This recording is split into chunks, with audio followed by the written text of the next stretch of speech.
Subscribe करें हमारे channel Chishtiya mechanic को और पास वाले बेल आइकन को दबाएं ताकि हमारी वीडियोस आपके पास सबसे पहले। इर्तिदाद की कई वजूहात हैं।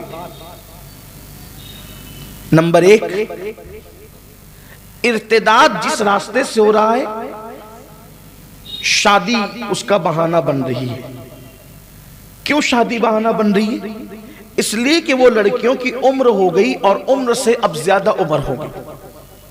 हमारे यहां बेटा बेटी की शादी की उम्र ये है, बालिग हो गए, उम्र हो गई शादी।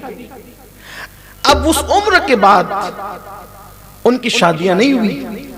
वजह जो भी रही हो, खूबसूरती नहीं है।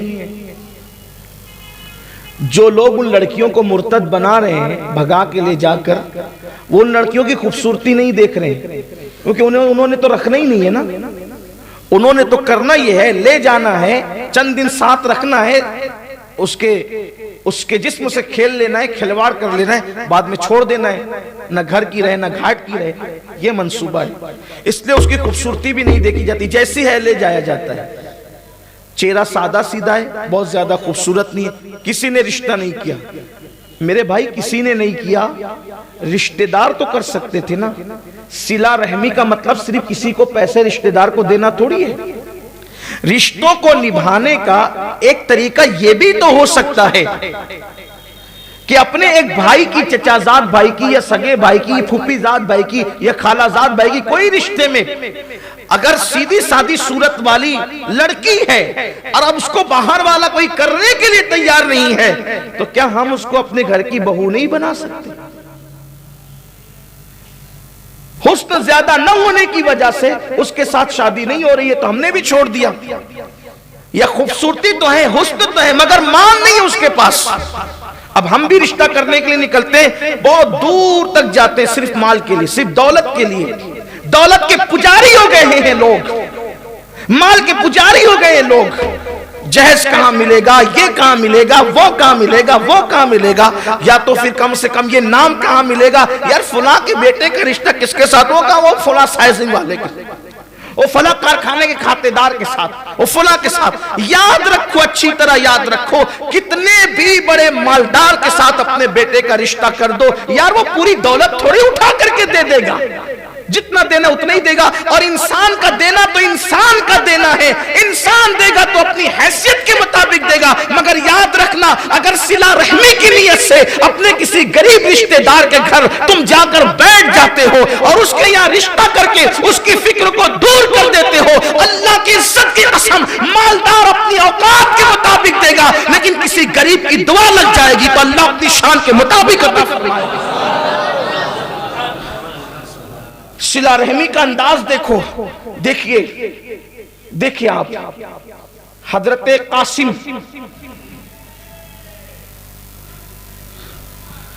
हजरत कासिम बेटे मोहम्मद इब्ने अबू बकर के, ठीक, उनकी बेटी उम्मे फरवा जो सैयदना इमाम जाफर सादिक की अम्मी है।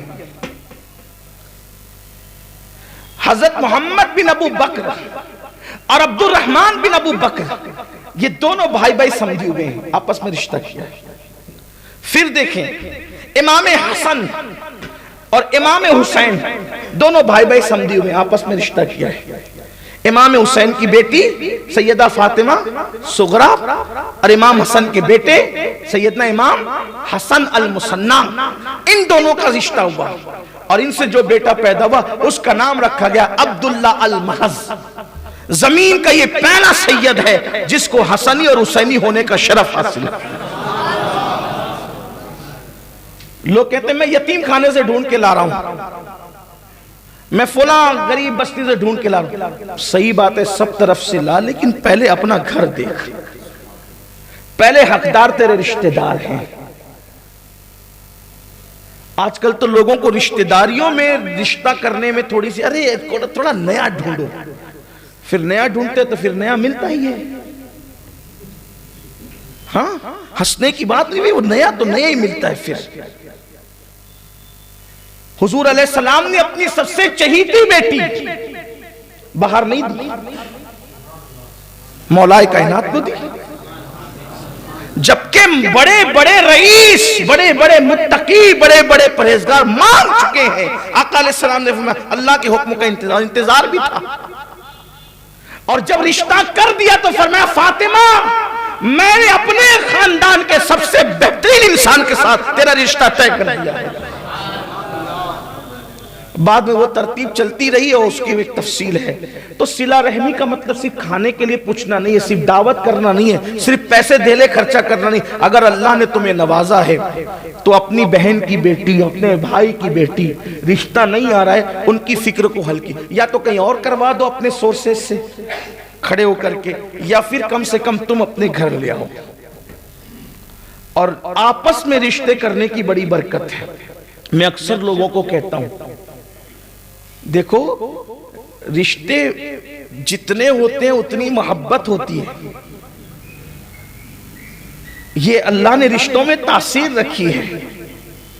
ایک بات آپ سے پوچھوں، یہ قدرت کی شان ہے، قدرت کی شان ہے۔ یہ دوسرے کے بچے کی ناک بہتی ہے تو ہمیں گھن آتی ہے، اپنے بچے کی ناک بہتی ہے تو ہم اس کو ہاتھ سے صاف کرتے ہیں، گھن نہیں آتی۔ کیوں؟ دونوں ہی تو جو ہے وہ ہمارے نزدیک گندگی نظر آ رہی تھی، لیکن ایک کو ہم نے ہاتھ لگا دیا، دوسرے پہ ناک چڑھا دیا۔ یہ رشتے ہیں جو انسان کو محبت کرنے پہ مجبور کر دیتے ہیں، اور رشتوں میں محبت اللہ کی نشانیاں ہیں۔ یہ آپ دیکھیں ایک اجنبی لڑکی جس کو کبھی دیکھا بھی نہیں، صرف کہہ دیا کہ قبول ہے، وہ قبول ہے کہ جملے میں کیا تاثیر ہے؟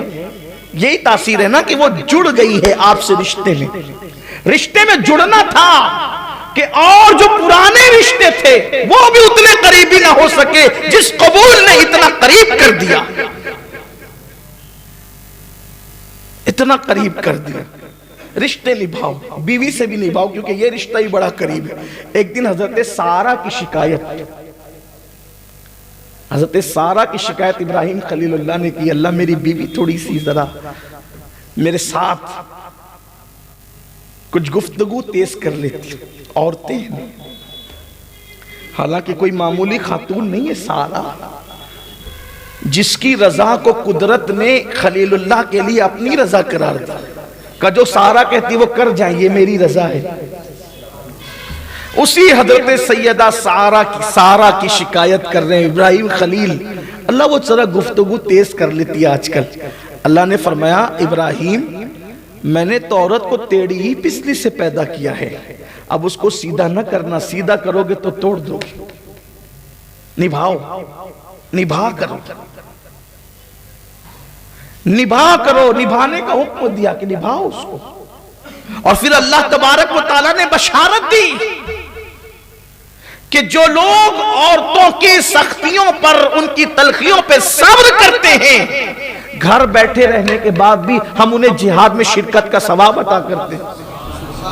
بلکہ ایک حدیث میں اللہ کے رسول علیہ السلام نے یہاں تک فرمایا کہ جو اپنی بیوی کی تلخیوں پہ صبر کر لے اللہ اسے صبر ایوب کا ثواب عطا کرتا ہے، اور جو عورت اپنے شوہر کی تلخیوں پہ صبر کر لے اللہ اسے حضرت آسیہ اور مریم کے ثواب کے برابر ثواب عطا فرماتا ہے۔ تو میں اپنی گفتگو کو سمیٹتے ہوئے عرض کروں کہ صلہ رحمی کی بڑی برکت ہے۔ تو یہ میں کہہ رہا تھا کہ جو ارتداد کی جو یہ نحوست چلی ہے، اس پہ کنٹرول ہو سکتا ہے ایک چیز سے، ہر مالدار اپنے مال کا اثر اپنے رشتہ داروں پر ظاہر کرے، صدقہ رشتہ داروں کو دینے میں اولیت دے۔ میں سمجھتا ہوں ہر مالدار اگر اپنی فیملی سنبھال لے انشاءاللہ تبارک و تعالی ہوگا یہ کہ سب لوگ خوشحال ہو جائیں گے، کیونکہ اللہ تعالیٰ نے مسلمانوں میں اتنے زکوٰۃ دینے والے پیدا کیے ہیں کہ ہر آدمی دو چار آدمی مل کر اپنا پورا خاندان سنبھال سکتے، غربت کا خاتمہ ہوگا۔ اگر آپ چاہتے ارتداد پر یا ارتداد کی اس تحریک پر بند باندھیں تو ہماری پہلی ذمہ داری یہ ہے کہ ہم اپنی قوم کو مالدار بنائیں اور اس سے پہلے دیندار بنائیں، مذہبی ایجوکیشن دیں، تب کہیں جا کر کے جو ہے ارتداد پر صرف چیخنے سے کچھ نہیں ہوگا۔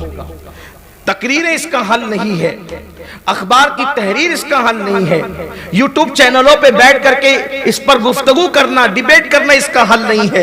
इर्तिदाद की इस तहरीक को रोकने का जरिया है कौम की बेटियों को इस्लामी एजुकेशन दो, उनको दीनी तालीम दो और फिर उनकी जरूरत पूरी करो, उनको मालदार करो, उनको पैसे से मदद करो, सपोर्ट करो। इंशाअल्लाह तबारक व तआला हम इस बदतरीन तहरीक पर अभी भी कंट्रोल कर सकते हैं। और अल्हम्दुलिल्लाह चंद एक उंगलियों पे गिनने के बराबर लोग हैं जो है वो इस तरीके से बिगड़े हुए हैं, वरना आज भी मुसलमानों की अक्सरियत अल्लाह तबारक व तआला ने ऐसे रखी है कि लोग फाका कशी से मर जाना गवारा करते हैं, लेकिन मजहब इस्लाम को छोड़ना गवारा नहीं करते। आज भी ये गैरत मौजूद है।